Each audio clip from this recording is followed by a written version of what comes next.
साथियों, भाइयों बहनों, और इस सभा को संचालित कर रहे हैं हमारे जो सभा संचालक हैं, वो आदरणीय सभा संचालक जी। आपके बैनर पर लिखा हुआ है, साइड पर तो लिखा हुआ है, बैनर पर भी लिखा हुआ है, बिहार राज्य स्तरीय डाटा एंट्री ऑपरेटर एकता मंच संबद्ध अराजपत्रित कर्मचारी महासंघ गोपगुट। तो हम आपको पहले भी आपसे बात हुई है, फिर हम दोहरा देना चाहते हैं, क्योंकि ये जो दिमाग है ना, तो इसमें दो हिस्सा होता है। जैसे आपका कंप्यूटर में भी दो हिस्सा होता है, एक जो उसका जो पार्ट होता है, जो उसमें जो डाटा डाल दीजिएगा, जब तक आप डिलीट नहीं कीजिएगा डिलीट नहीं होगा। और एक होता है सब, उसका जो हल्का पार्ट होता है वो आप डाल दीजिएगा, लेकिन आप फिर जब ढूंढिएगा तो पता चलेगा कि उड़ गया, है ना। कंप्यूटर में भी दो पार्ट होता है ना, तो जो दिमाग है वो उसी तरह का, और ये दिमाग के तरह ही इसी थ्योरी के आधार पर वैज्ञानिकों ने सॉफ्टवेयर कंप्यूटर का आविष्कार किया, ये आप लोग बेहतर जानते हो। तो दोहरा दे रहे हैं ताकि रिफ्रेश हो जाए। महासंघ गोपगुट बिहार के कर्मचारी आंदोलन का जन्मदाता है और केंद्र है, और ये जो जन्मदाता है और आंदोलन का केंद्र है, तो जरा धीरे धीरे बात करिए ना, जरा धीरे धीरे बोलिए, धीरे धीरे भी बोलिएगा तो रिकॉर्ड हो जाएगा। धीरे धीरे बोलिएगा तो रिकॉर्ड हो जाएगा। तो आंदोलन का जन्मदाता है, संगठनों का जन्मदाता और आंदोलन का केंद्र। तो जो ये हमारा महासंघ गोपगुट का केंद्र है, पूरा बिहार जानता है, नीतीश कुमार जानते हैं, लालू प्रसाद जानते हैं, और कुछ मुख्यमंत्री या जो मंत्री लोग हैं काल कवलित हो गए, वो लोग भी जानते थे, आप लोग भी जान लीजिए। ये जो महासंघ गोपगुट आंदोलन का केंद्र है, यह किसी सरकार और सत्ता की दलाली करने वाला केंद्र नहीं है, बल्कि उससे दो हाथ करके लड़ करके अपना हक हासिल करने वाला आंदोलन का केंद्र है। आप इस आंदोलन के क्रांतिकारी केंद्र से जुड़े हैं, तो हमारी प्रथम अपील होगी कि इस आंदोलन के क्रांतिकारी केंद्र का जो कैरेक्टर होता है, पेक्युलरिटी होती है, विशिष्टता होती है, अपने संगठन के अंदर उस विशिष्टता को मजबूत कीजिए। ये नीतीश कुमार ही देंगे आपको मान, अगर दोबारा आए तो। और हो सकता है कि नवंबर के पहले बहुत कुछ हो रहा है। जो नीतीश कुमार कहते थे, विधानसभा में माले के लोग सवाल उठाते थे कि कई राज्यों में गरीब जनता को 200 यूनिट बिजली फ्री मिलता है, राज्य सरकार भी करे, फिर 200 यूनिट तक।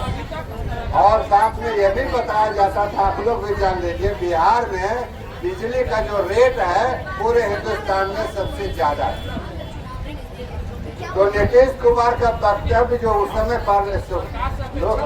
विधानसभा में दिए थे, अभी वायरल है, क्योंकि अखबार में छपा है कि 200 यूनिट बिजली फ्री देने के बारे में सरकार गंभीरता से विचार कर रही है।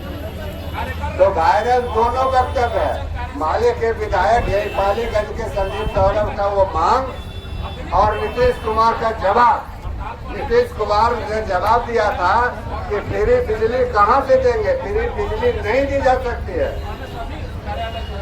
हाँ, कुछ रेट उट पर विचार किया जा सकता है, और अभी अंदर खाने प्रस्ताव चल रहा है कि गद्दी को बचाए रखने के लिए, कुर्सी को बचाए रखने के लिए ये 200 यूनिट बिजली का मामला वो कैसे जनता के बीच में फेंक करके और उनका वोट बटोर करके, और अगले 5 साल तक मौज मस्ती का इंतजाम के लिए जो कुर्सी जरूरी है, कुर्सी हासिल करके। 10 साल से भाजपा माले लड़ते आ रहा था, जो गरीबों की पार्टी, कि जो 400 रुपया वृद्धावस्था पेंशन देते हैं मिलता है, तो न तो केंद्र सरकार ने इसमें कोई बढ़ोतरी किया, न आपने अभी तक कोई बढ़ोतरी नहीं की। इसको कम से कम दोगुना तिगुना होना चाहिए। एक आदमी को खाने पीने भर जितना राशि की जरूरत हो उतना मिलना चाहिए कम से कम। बोले कि कहाँ से देंगे, खजाने में पैसा कहाँ है? और अभी आपने देखा कि उसका कैबिनेट का संकल्प निकल गया और आप ही लोगों के कंप्यूटर के द्वारा डीबीटी के माध्यम से 1100 रुपया वृद्धा पेंशन ट्रांसफर हो गया उनके खाते में। हुआ कि नहीं हुआ? बोलिए, हुआ ना? आप ही लोग किए हैं ना? और आइए, तो हम कह रहे हैं कि सरकार आपकी नहीं है। जरूर संविधान के हिसाब से हमारे वोट से ये चुनी गई सरकार है। हालांकि अब बहुत सारे लोगों ने वोट नहीं दिया होगा, लेकिन बहुमत ने वोट दिया, ये सत्ता में है। लेकिन 5 वर्ष से आप 20 साल से कहाँ सोए हुए? आज आपको नींद टूटी है जब अंदर खाने का सर्वे, ये आपको पता चल गया सर्वे में कि भाजपा जदयू की जो सरकार है वो जाने वाली है। तो जब जाने वाली है, आंतरिक सर्वेक्षण करके आपने ये जांच लिया, तो आप धड़ाधड़ घोषणा कर रहे हैं। तो घोषणा कर रहे हैं तो हमारी मांग, लोगों की मांग की पूर्ति हो रही है।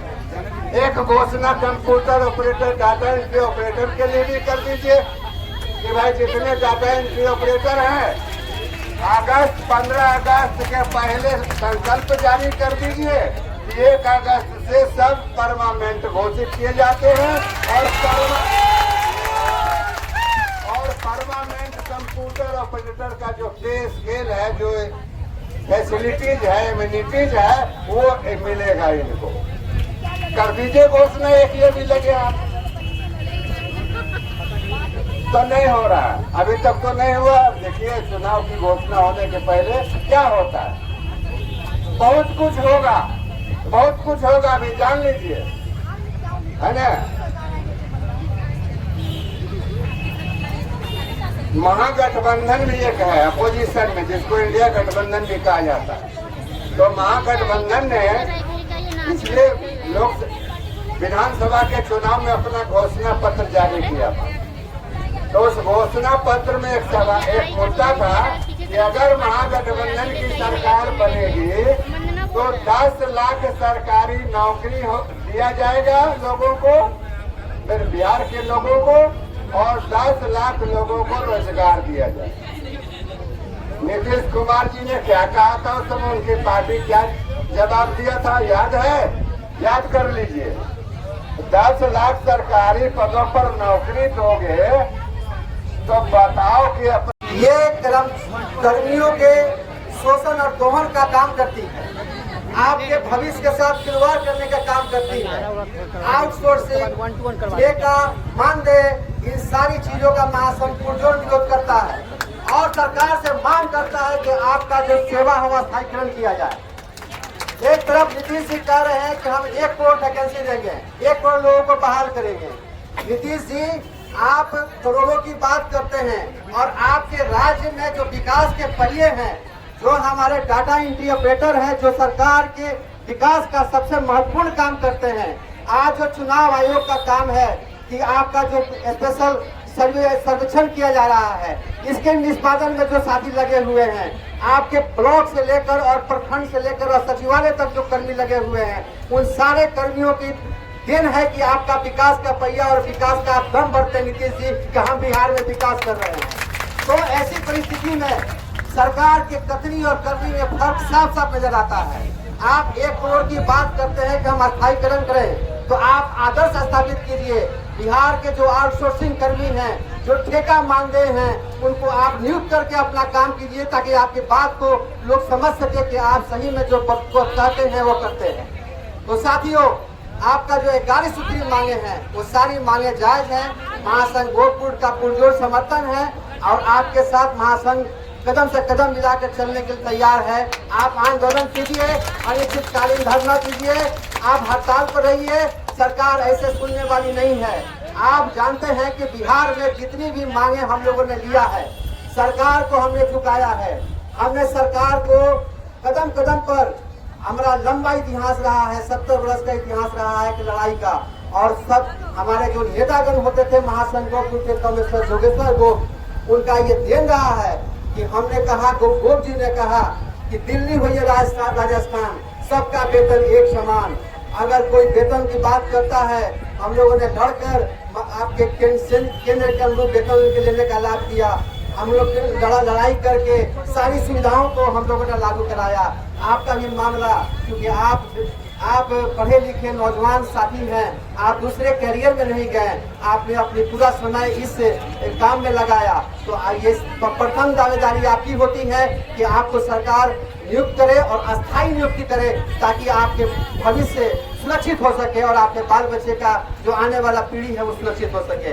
इसकी महासंघ गोप आपके साथ है, डरने की जरूरत नहीं है। सरकार तानाशाही है, तरह तरह का चीज दिखाती है, बहुत सारी आपको भयाक्रांत करने के लिए बहुत सारी बातें होगी, लेकिन डरना नहीं है। डरिएगा तो जीतिएगा नहीं, हारिएगा तो आप जीतिएगा। और इसी गर्दनीबाग धरना स्थल से हम लोगों ने कई मांगों को सरकार के सामने रखकर अपनी मांग को मनवाया है। अभी आपने देखा होगा कि राजस्व कर्मियों का जो आंदोलन चल रहा था, अनिश्चितकालीन जो हड़ताल चल रहा था, उस हड़ताल में सरकार को झुकना पड़ा और सरकार ने हमारी सारी बातों को माना। और आप आज से अनिश्चितकालीन हड़ताल में हैं, तो आप समझ लीजिए कि सरकार का जो आपका मुख्य काम है वो काम सारा बंद हो गया है। अब सरकार को हमारी बात माननी होगी और हमारी 11 सूत्री मांगे जायज है। आप डटे रहिए, अड़े रहिए। इंकलाब जिंदाबाद, महासंघ गोप जिंदाबाद, टाटा इंडिया पेपर संघ जिंदाबाद।